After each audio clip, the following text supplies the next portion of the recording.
All right, good morning, good afternoon, or good evening, everybody. Today is Monday, April the 2nd, 2022, and we have quite a bit to catch up on, so let's dive into it. Also, by the way, I know obviously on the YouTube side of things, there has been an increase in subscribers overnight. I truly want to thank all of you folks, and I promise you that I know why a good chunk of you followed, obviously, for the interview that is going to come. I hope I don't let you down, folks, truly. I truly tried to do my best to make it a unique interview pertaining to a handful of different facets and categories regarding the phenomenon, and I really tried to hammer down, respectfully, but I really tried to hammer down on the answers coming from Mr. Cahill and Mr. Elizondo. So without further ado, that will be on the Patreon first, and then it will be going public at a later date. But again, today, obviously, we're focusing on the news here, so let's delve right into it. Again, we're going to be covering news from all over the world. I'm going to be honest with you folks. I used to nitpick a lot more stories that I used to think were significant, but I've personally, dare I say, I don't want to say I've gone through an awakening, if you will. I don't really like that word per se, or a realization, but it's almost like you can see the chess game being played, and then when you notice it, it's like, why should I report these stories? Because I don't feel obligated to report certain stories that I don't feel will benefit you folks in your personal lives. If I'm being honest with you folks, I truly, from the bottom of my heart, and I mean this truly, I love all of you for listening to the Kraken, but this is why I've narrowed it down to 2 to 3 times a week, because there are far more, in my humble opinion, significant things to focus on. But with that being said, I know you like to hear my opinion on all of this, so the Kraken will never end. The Kraken series never will. But let's jump into it. So first and foremost, Deutsche Bank sees a 5 to 6% Fed target rate, which will put the U.S. into a significant recession next year. This is interesting. And I say this because I don't want to sound conspiratorial, and I'm not saying that for the sake of YouTube, although partly I am. It's mainly because, if I'm being blatantly honest with you folks, again, not to be a salesperson or what have you, but the Patreon, we delve into this much more pertaining to the details, the what seem to be the dare I say, suspicious. I don't want to influence you one way or the other. That is not my position. Or that is not I don't believe that's my position to do so, although I know a lot of you folks like my opinion. There are certain interesting receipts that seem to corroborate this, but in a controlled manner, let's say. And I'm choosing my words carefully on this, because I don't mean to make this political with respects to, Biden's setting this up, or even on the other end, the Republicans are setting this up. We got to do our best to remove emotion in this particular case, or at the very least control our emotion when reading such stories, and say, okay, do we believe this at face value, or should we go look elsewhere? And ultimately, as many of you folks know, if I'm not there myself, I'm no different than you guys. Just because I'm behind a microphone doesn't mean that I'm any more special, or I have some special access or anything like this. So again, if I'm not there myself and did not see it in real time, I'm not going to say anything as if it's factual, truth be told. This is the point of critical thinking, discernment, speculation, you name it. Now, one could say, okay, Dave, before we move on, to play devil's advocate, how do we know if what's really happening, if you're discerning things or if you're not discerning things? I know. This is the point, guys. Now, dare I say, we almost have to speculate because of how often world governments, not just the West, but world governments in general, and maybe this is too black and white for me to state, but how often they've been caught in lies upon lies upon lies. Now, let me keep this in mind. This is not black and white and reminiscent of all, representative of all governments. Factions fund factions, regardless of where you are in the world, in my humble opinion. That goes both for amelioration in the beneficial way, and also for, sadly but truthfully, the negative realm or direction. The next thing is that conservatives have suddenly been gaining a vast amount of followers on Twitter ever since Elon Musk purchased the company. The ones, and I will say, the ones at least within the West on the left and dare I say hardcore left media are saying, and I say that neutrally, not with any negative rhetoric or anything like this, they're saying, oh well, these are bots that Twitter was preventing from, these are Russian bots. And then on the conservative side and the dare I say strongly conservative side, they're saying no, this is shadow banning. Could be a bit of both. I'll be honest with you, could be a bit of both. Again, if I'm not behind the screen at Twitter headquarters seeing the code myself, I don't know. The point is, though, let's use critical thinking to attempt to use the process of elimination to find the most probable outcome for the story being reported. And I hate to even say this, but we have to question if the story being reported is even accurate, because it's not what's being reported, it's how it's being reported. That's my humble perspective with respects to, like, even for those that are in the UFO community, the headline about the seagulls being access points or surveillance cameras or biological surveillance cameras for ETs or what have you. I don't rule it out, but the headline made it seem a little bit too, in my humble opinion, a little bit sillier than the way I would phrase it if I had written it, and that's no disrespect to the author or anything like this, or the journalist, but again, just my humble perspective. So, the next thing is that Russia's Gazprom is going to stop gas supplies to Poland and Bulgaria in the last handful of days, and it did happen. So again, dare I say, they're not bluffing. And again, if we remove emotion from this is strategy, in my humble perspective, pertaining to the whole concept of, tit for tat. The only people that suffer are the innocent ones. You and I, truth be told. The next thing is that Google and YouTube parent company Alphabet misses its quarterly earnings and revenue for the first quarter. The stock has been down over 4% in after-hours trading, and the Nasdaq closed down 3.95%. This was, I believe, 4 days ago as of the day I'm recording this, because we're doing a news roundup, if you will. Yeah, I mean, okay, but that's life. Those are numbers, and I'm not trying to be woo-woo or overly like whatever. That things go up and down. I don't know what else I can say about that. I mean, speaking of which, the next thing is that Pfizer and BioNTech have submitted an application for emergency use authorization for a COVID vaccine booster injection in children 5 to 11 years of age.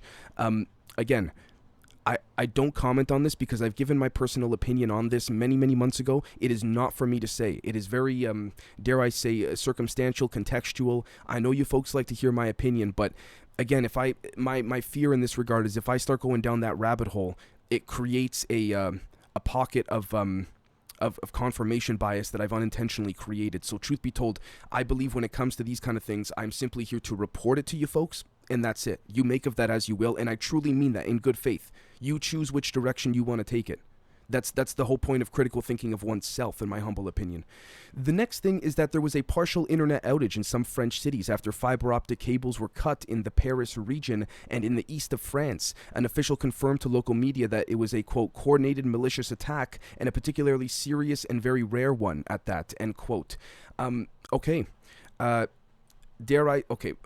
You guys want to know my opinion? This does not mean I'm correct. I immediately went to intelligence work. Again, when things get really desperate, as I've been saying more so on the Patreon side of things, why don't they cut the cables?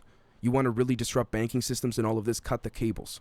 I'm not saying that's a good thing to do, but if we're trying to think in the eyes of a tit-for-tat, dare I say, unfortunate chess game on this planet, on the surface of this planet, I mean, look, I'll be honest. I'd go for the cables. Not that that's a good thing. Not that I believe in it, but I understand it. So again, that just goes to show you that's, dare I say, the ones at the top may actually be losing control because this has never occurred before. And you'll see very shortly what I mean by that, in addition to what's occurring here with world governments, world powers. Speaking of which, Russia plans to cut off more gas buyers that do not pay in rubles, according to the Kremlin. European gas prices are up 24%, and the ruble has reached a 2-year high against the euro. Germany must prepare for intensively, and I quote, for gas shortages, says the ENBW, one of the largest energy supply companies. You see, my honest opinion, from a strategical perspective, not a political one, Germany's having to cater to NATO because that's, once you get into the EU, it's been argued, not saying I'm correct, but it's been argued once you get into the EU, it's much more difficult, to resist the pressure of NATO, and then you kind of have to do the bidding of those in the West. Let me be clear, that is not a good thing nor a bad thing. That is not for me to say. This is a strategy, or dare I say a play. We have to see how this plays out. The only people that suffer, again, are the German people just trying to buy gas. Simple. So, the next thing is that, let's see here. The Biden administration has set up a disinformation governance board under the Department of Homeland Security headed by a, quote, Russia expert, end quote, who called Hunter Biden's laptop a, quote, Trump campaign product, end quote. And I'm not trying to get political. I'm just trying to be, right down the middle. And if I am incorrect, please correct me in the comments, and I really do mean that. That's the point of working together. Nina Jankowicz will head the new DHS board. In October 2020, Jankowicz seemed to find the letter signed by 50 former national security officials and 5 former CIA directors, saying the Hunter Biden laptop story was likely a Russian influence operation, convincing enough. The letter later turned out to be disinformation. Again, this is coming from thedailymail.co.uk. Here's the thing. And please correct me if I'm wrong. I don't think this was photoshopped at all. She's also Miss Jankowicz or Jankowicz. She's also been a she's also made videos straight up about if you believe the Hunter Biden story, it's disinfo. I'm not trying to make anyone choose sides or get emotional here, and I really do mean that. But as I understand it, based on the evidence shown, the laptop did turn out to be real. Now, with that being said, that does not mean that, again, the everything that was said from the right at the time is true. Let me be very clear. But again, this is sort of like what I call, part of my English here, a bullshit burger. The patty's got truth in it, but the tomatoes, the lettuce, the ketchup, the mustard, not so much. So again, we got to be vigilant to this. The next thing is that Moderna has requested the FDA to authorize its COVID vaccine injection for, quote, emergency use in children under 6, end quote. Actually, and I quote, "We are proud to share that we have initiated our EUA submission for authorization for our mRNA COVID-19 vaccine for young children," end quote, said Stefan Bancel, CEO of Moderna. Again, I'm going to leave that there. The next thing is that Twitter's revenues have increased by 16%, while the platform's expenses increased by 35% year over year, resulting in an operating loss. Okay, again, make of that as you will. Things go up and down. I don't, as personally, if you guys want my opinion on these type of things with the stock market, it's just a ticker to keep score of the current state of certain affairs of people's mentalities. And even then, I don't, dare I say, it represents, in my humble opinion, a childish mentality in certain regards, and in other regards, it represents a potential intelligence apparatus strategy that could show a forthcoming move, if you will. And I'm talking about the stock market overall. The next thing is that the United States economy has, quote, unexpectedly, end quote, declined at a 1.4% annual pace in the first quarter. For comparison, China's economic growth rose by 4.8% in the first quarter of 2022 this year, topping expectations. I'm going to be honest with you folks, maybe this is incorrect of me. I don't particularly analyze the numbers dead on. I like to keep in touch with what's going on, obviously, globally, in terms of economies, inflating and deflating, if you will, and increasing, decreasing in strength and all of that relative to their respective economic strengths, if you will, and weaknesses, to be fair. But I don't necessarily know what to make of this in this regard. We have to see how it plays out. And I'm not trying to give a cop-out answer, but I don't know what else I could say in this particular instance. Speaking of which, inflation in Germany continues to rise, which has jumped to 7.4% in April, a 40-year high. The German finance minister Lindner has said, quote, very concerned about price developments, and says that a severe crisis could ensue, end quote. Again, we already kind of spoke on that, dare I say, because it's possible that this has to do, possible. There's multiple strategies going on, and we're only getting one side of a multifaceted 10-dimensional coin, if you will. And even then, I think we're being slightly BS to, but this is just my opinion. Let me be clear. I'm not saying we're being BS to by the left or the right. I'm speaking human-on-human situation. The next thing is that Biden has requested an additional $33 billion for emergency funding for Ukraine, including $20 billion for weapons. Look, I'm not trying to get... the only people that suffer in this Ukraine situation are the innocent ones. Regardless of the propaganda, alleged propaganda, shall I say, coming from both sides. That's about it. Now, my main issue here, so to speak, is, again, I'm not trying to take a socialist perspective on, but it's just, and please tell me in the comments, guys, if you think I'm wrong, because I'm really, like, maybe I'm missing something here, and I do mean that. It just boggles my mind that Biden and these politicians can sign off in an afternoon for this stuff, but when it comes to helping the kids with education, or the homeless, or, the mother that has 3-4 kids that is struggling to make ends meet just because of inflation and economic circumstances and whatnot, I mean, it just makes you think. So maybe I'm missing something here. So the next thing is that in Shanghai, a Chinese megacity is now a alleged draconic lockdown for more than 40 days, according to disclosed TV reports and some videos allegedly out of Shanghai. Again, even though there's videos, if I'm not there myself, I'm not going to say this is absolutely 100% correct, as we say as well in other facets of the show. So I guess I'll leave that there. Again, who suffers? The people in Shanghai, assuming this is occurring. The next thing is that Amazon shares have plunged over 10% in after-hours trading, and inflation in the Eurozone has jumped to 7.5% in April, a never-seen fresh record high. I don't believe it's ever been seen as, I could be wrong, but I don't think it's ever been seen before in any other, regardless of how you quote-unquote fudge the numbers or look at the data. So, again, I'm not saying for good or bad, but if this doesn't seem slightly deliberate to help prop some certain things up, maybe I'm wrong, but I don't know what does then. The next thing is that a study finds, and I quote, significantly increased emergency cardiovascular events among under 40 population in Israel during the vaccine rollout and the third COVID-19 wave, according to Nature.com. This can go both ways with respects to, did it come from the virus? Did it come from the alleged, the beep boop? This is what I mean when I say that the goal is to find common points of agreement and interest. In this particular case, I can't speak, and in my humble opinion, it would not be fair for me to say, oh, the beep boop is terrible for everyone, don't get it, nor would it be fair, in my opinion, to say the other way around either. This is circumstantial and contextual. So again, I'm going to leave that there. The next thing is that the former Wimbledon champion Boris Becker has been sentenced to 2.5 years in prison for hiding millions of pounds worth of assets after being made bankrupt in June 2017. I'll be honest with you, not trying to sound like a douche, but it doesn't surprise me.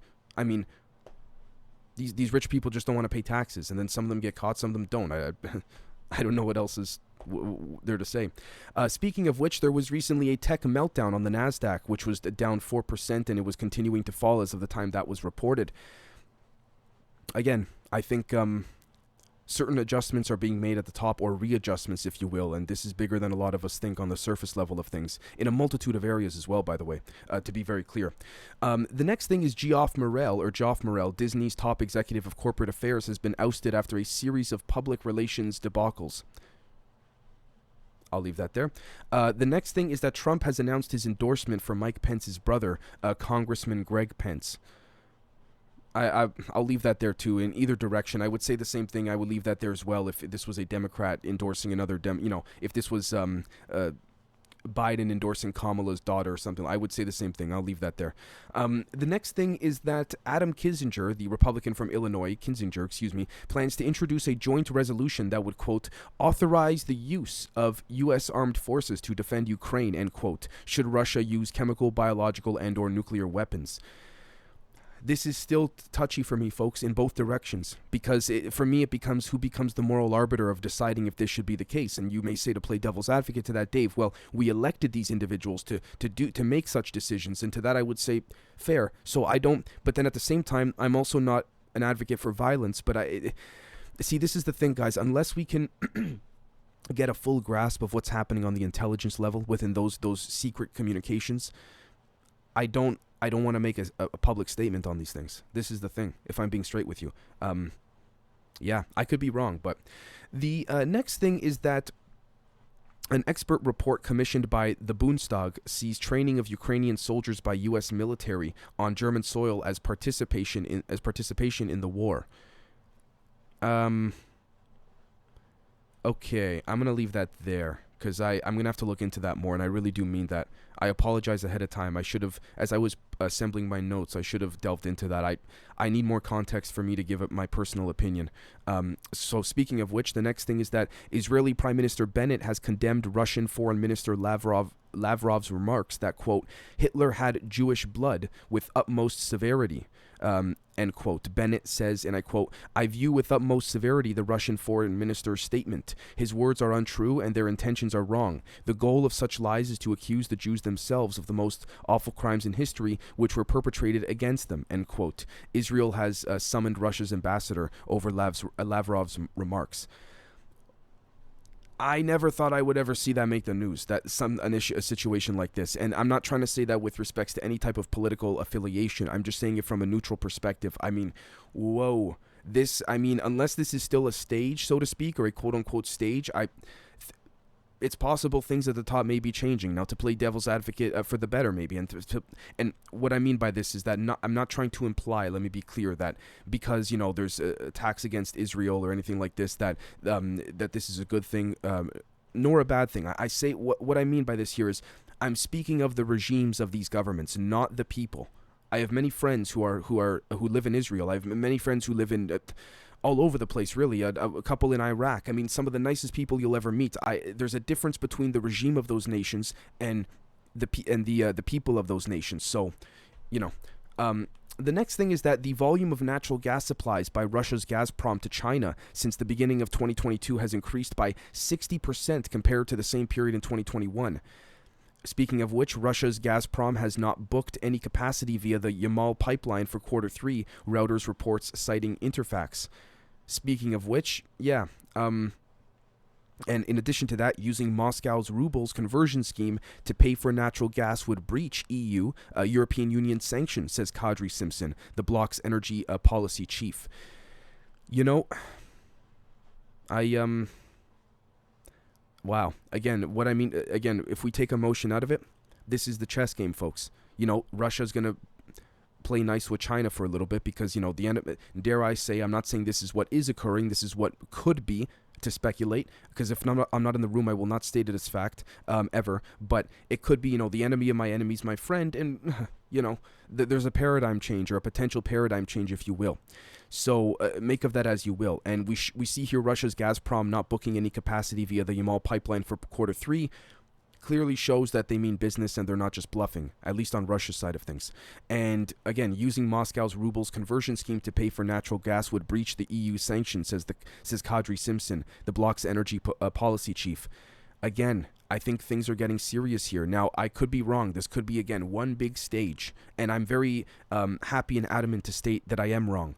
Because, again, that's in a healthy debate. I think disagreements are needed, because a disagreement is just, in my opinion, another perspective of that slice of pie or metaphorical pizza. So, again, but I mean, as far as I can understand it, and again, I could be wrong, but as far as I understand it, Russia's not, at least Putin, he's not bluffing. So, and the final thing is that Biden is going to be having lunch with Bill Clinton at the White House as of the day I'm recording this. I don't know. I hope they have a nice lunch, I guess. Anyways, other than that, folks, I would like to thank... Actually, hold on. For those on YouTube, on the right-hand side here, again, Elon Musk is directly tweeting, saying, where is the client list from the Ghislaine Maxwell trial? He's saying, shouldn't at least one of them go down? Now, what's interesting here is that... And then see Elon Musk is saying again, hey, why are they already writing my suicide story?